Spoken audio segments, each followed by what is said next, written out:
বাংলা 91 চ্যানেলে আপনাদেরকে স্বাগত। আজকের ভিডিওতে আমাদেরকে দেখাবো কিভাবে আমরা একটা এক্সেল শীটকে প্রোটেকশন করে রাখতে পারি বা লক করে রাখতে পারি এবং আমাদের প্রয়োজন অনুযায়ী আমরা সেটাকে আনলক করে পুনরায় এডিটিং এর কাজ করতে পারি। তো ভিউয়ার্স, চলুন আর কথা না বাড়িয়ে আমরা আমাদের মূল আলোচনা চলে যাই। তো আমরা আমাদের আলোচনা শুরুর আগে আপনাদেরকে একটা রিকোয়েস্ট, আপনারা যদি আমার চ্যানেলটিকে এখনো সাবস্ক্রাইব করে না থাকেন তাহলে আমার চ্যানেলটিকে সাবস্ক্রাইব করে দিবেন। যারা অলরেডি সাবস্ক্রাইব করেছেন তাদেরকে অসংখ্য ধন্যবাদ। একটা শীটকে এক্সেল শীটকে আমরা যখন প্রোটেকশন করতে যাই তখন সেই এক্সেল শীটটাকে প্রোটেকশন করার পিছনে আমাদের অনেকগুলো কারণ থাকে। তো আমরা আমাদের সিকিউরিটির ব্যবস্থাটাকে ভালো করার জন্য আমরা একটা এক্সেল শীটকে প্রোটেকশন করে রাখতে পারি। তো ভিউয়ার্স, আমরা একটা এক্সেল শীটকে কিভাবে প্রোটেকশন করতে পারি সেটা আমরা এখান থেকে দেখে নিই। তো আমরা যখন একটা এক্সেল শীটকে প্রোটেকশন করব বা প্রোটেক্ট করে রাখতে চাই সেখান জন্য আমরা সরাসরি চলে যাব সেই নির্দিষ্ট শীটে এবং শীটে গিয়ে আমরা এখানে মাউসটা রেখে রাইট বাটনে ক্লিক করব এবং এখানে একটা অপশন পেয়ে যাব প্রোটেক্ট শীট। তো প্রোটেক্ট শীটে ক্লিক করব। প্রোটেক্ট শীটে ক্লিক করার পরে আমরা এই ধরনের একটা ডায়ালগ বক্স পাবো। এই ডায়ালগ বক্সে আমাদের অনেকগুলো অপশন রয়েছে, যে অপশনগুলো ব্যবহার করে আমরা নির্দিষ্ট সেলকে আনপ্রোটেক্ট করে রাখতে পারি। ভিউয়ার্স, আমি এখানে যদি চাই যে আমার এই এক্সেল শীটে কেউই কোনো রকম পরিবর্তন বা এডিটিং করতে পারবে না, সেক্ষেত্রে আমি এখানে জাস্ট পাসওয়ার্ডটা ব্যবহার করব। আমি আমার পাসওয়ার্ডটা ব্যবহার করলাম, করে আমি এখানে ওকে প্রেস করলাম এবং আমার পুনরায় একটা পাসওয়ার্ড দিয়ে দিলাম, দিয়ে আমি এখানে ওকে প্রেস করলাম।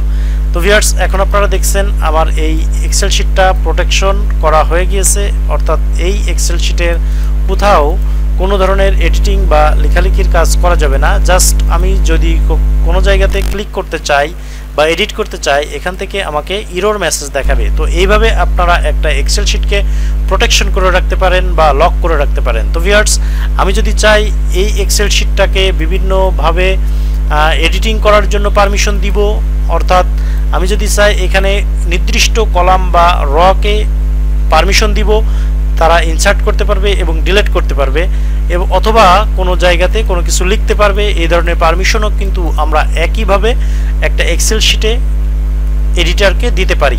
তো আমরা সেটা কিভাবে করতে পারি চলুন আরেকবার একইভাবে আমরা চলে যাই, মাউসের রাইট বাটনে ক্লিক করে আনপ্রোটেক্ট শীটে চলে যায়। আনপ্রোটেক্ট শীটে চলে গিয়ে আমি এখন আমার শীটটাকে আনপ্রোটেক্ট করলাম।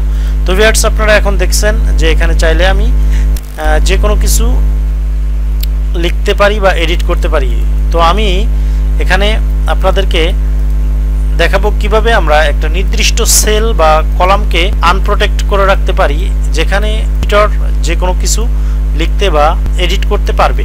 তো ভিউয়ার্স, তার জন্য আমরা এখানে একইভাবে শীটে চলে যাবো। শীটে গিয়ে রাইট বাটনে ক্লিক করার পরে আমরা এখানে প্রোটেক্ট শীটে ক্লিক করব। প্রোটেক্ট শীটে ক্লিক করার পরে আমরা আমাদের এই ডায়ালগ বক্সটাতে আমাদের যে নিচেই অনেকগুলো অপশন রয়েছে, এই অপশনগুলো থেকে আমরা নির্দিষ্ট কলাম বা সেলটাকে এডিট করার জন্য বা ইনসার্ট করার জন্য আমরা এখান থেকে পারমিশন দিয়ে দিব। তো আমরা যদি এখান থেকে চাই যে আমরা কোনো কলামকে ইনসার্ট করার পারমিশন দিব, কোনো রকে ইনসার্ট করার পারমিশন দিব এবং ডিলিট করার পারমিশন দিব, রকে ডিলিট করার পারমিশন দিব এবং কলামকে ডিলিট করার পারমিশন দিব। তো তার জন্য আমরা এখান থেকে একইভাবে এই কলাম, ইনসার্ট র, ডিলিট কলাম, ডিলিট র এগুলোকে সিলেক্ট করে দিয়ে আমি এখান থেকে আবার আমার শীটটাকে প্রোটেক্ট করে দিব। প্রোটেক্ট করে দেওয়ার পরে আমি ওকে প্রেস করব এবং পুনরায় আমি এখান থেকে পাসওয়ার্ড দিব। পাসওয়ার্ড দেওয়ার পরে আমার শীটটাকে প্রোটেক্ট করা হয়ে গেল। তো ভিউয়ার্স, আমি এখানে যেহেতু নির্দিষ্ট ঘর ইনসার্ট করার এবং র ইনসার্ট করার জন্য পারমিশন দিয়েছি, সেক্ষেত্রে কিন্তু আমরা এখানে এই পারমিশনটা পেয়ে যাব। তো ভিউয়ার্স, এখানে দেখেন আমরা যখনই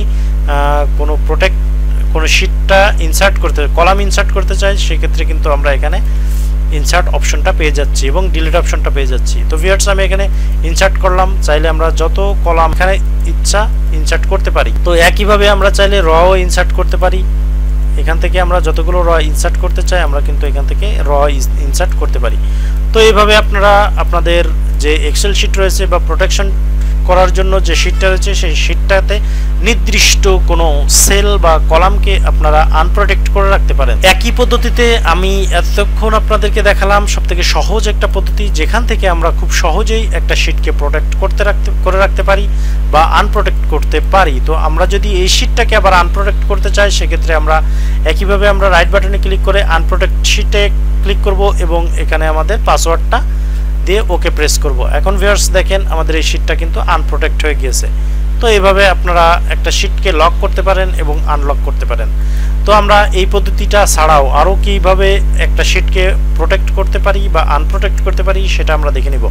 তো এর জন্য আমি চলে যাব সর্বপ্রথমে রিভিউ অপশনে। তো রিভিউ অপশনে গিয়ে আমরা ঠিক উপরের দিকে প্রোটেক্ট শীট নামে একটা অপশন পেয়ে যাব। এই প্রোটেক্ট শীটে অপশনটাতে ক্লিক করার পরে আমরা কিন্তু একই ধরনের ডায়ালগস পাবো, যেখান থেকে আমরা প্রোটেক্ট করার জন্য এই অপশনটা পেয়ে যাব এবং আমরা চাইলে এটা ব্যবহার করতে পারবো। তো এখান থেকে ছাড়াও আমরা চাইলে হোমে গিয়ে ফরম্যাট সেলে গিয়ে আমরা প্রোটেক্ট শীট নামে একটা অপশন পেয়ে যাব। সেখান থেকেও কিন্তু একই ধরনের ডায়ালগ বক্স নিয়ে আমরা আমাদের এক্সেল শীটটাকে প্রোটেক্ট করতে পারি। তো এছাড়াও আমরা আরেকটা পদ্ধতি ব্যবহার করতে পারি, সেটা হলো এক্সেল শীটে জাস্ট ফাইলে ক্লিক করব। ফাইলে ক্লিক করার পরে আমরা এরপরে একটা নির্দিষ্ট অপশন পেয়ে যাব প্রোটেক্ট ওয়ার্কবুক।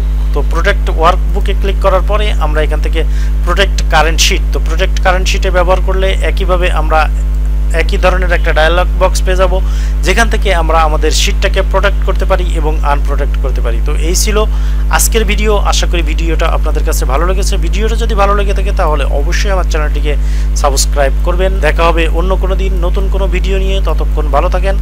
আল্লাহ হাফেজ।